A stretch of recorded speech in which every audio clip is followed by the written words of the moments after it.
Déjà, on n'est pas du tout dans le même état d'esprit. L'année dernière, par exemple, Cannes, c'était un moment où on a eu besoin de cette photo très très forte avec les 82 femmes sur les marches.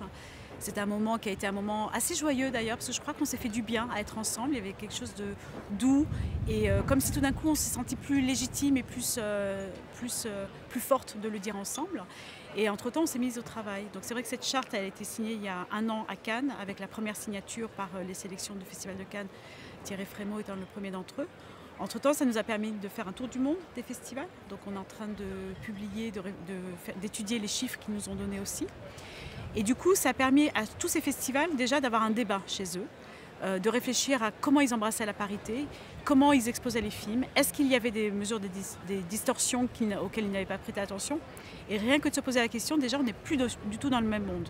Ça, c'est la première chose. Nous, en France, sur le territoire français, on a, avec cette photo qui était plutôt, je dirais, le feu d'artifice de démarrage, après on a été beaucoup plus, je dirais, des petites fourmis laborieuses et on est allé travailler à l'appui des chiffres. La première bataille, c'est celle des chiffres, c'est de savoir de quoi on parle, de ne pas être dans des estimations comme ça un peu hasardeuses au doigt mouillé, et de savoir, d'arriver à préciser les endroits où on veut œuvrer.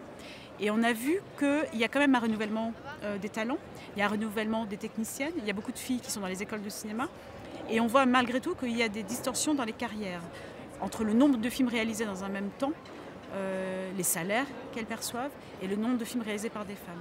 Donc on a imaginé des mesures et la première d'entre elles a été mise en œuvre à l'automne dernier, enfin décidée à l'automne dernier par le CNC et la ministre de la Culture, et elle est opérationnelle depuis le 1er janvier 2019, qui est cette bonification de soutien.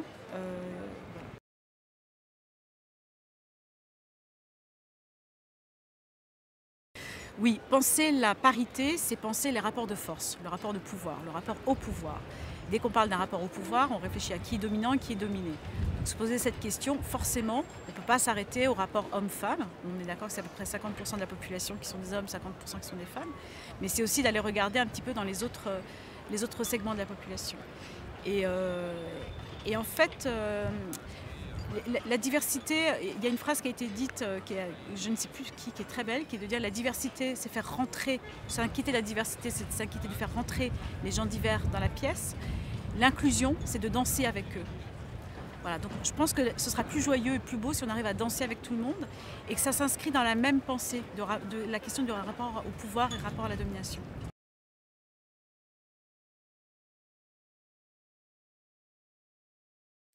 On a des freins en France, qui sont notamment l'absence de statistiques ethniques. Et en même temps, il y a des mesures très dans les pratiques professionnelles auxquelles on a pensé.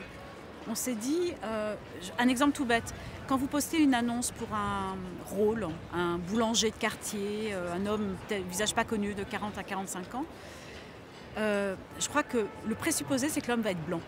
Et naturellement, les gens qui ne sont pas blancs vont peut-être pas candidater pour ce rôle-là. Donc on doit faire attention à ça. On doit faire attention à être capable de dire sur une annonce de casting que ce n'est pas forcément un homme blanc qui est attendu au rendez-vous. Il faut que nous-mêmes, producteurs, réalisateurs, scénaristes, on inclue cette idée que les rôles, s'ils ne sont pas racisés, on peut raciser des rôles pour des raisons, encore une fois, d'histoire, d'environnement familial, d'environnement historique. Mais s'il n'y a pas de raison de le raciser, il faut justement arrêter de penser que le blanc est forcément celui qui est attendu si ce n'est pas spécifié qu'il doit être noir ou arabe.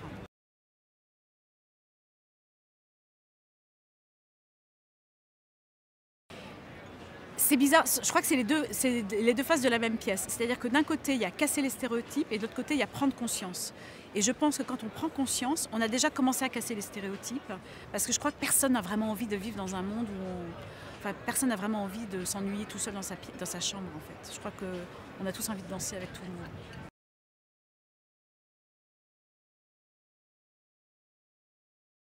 Oui, parce que je crois qu'on ne peut pas s'empêcher de penser à plusieurs couches. Donc il y a la parité qu'on a commencé à travailler l'année dernière dans la production, mais il nous manque le matrimoine, il nous manque toutes les questions d'éducation à l'image et de lutte sur les stéréotypes. Et là, du coup, ça combat et les problèmes de parité et les problèmes de diversité. Il y a évidemment réfléchir à l'audiovisuel, puisque je crois que les chiffres dans l'audiovisuel sont encore pires que dans le cinéma par rapport à qui porte les histoires. Parce qu'on veut savoir qui raconte les histoires, c'est important. On ne parle pas que de devant la caméra, on parle aussi de derrière la caméra.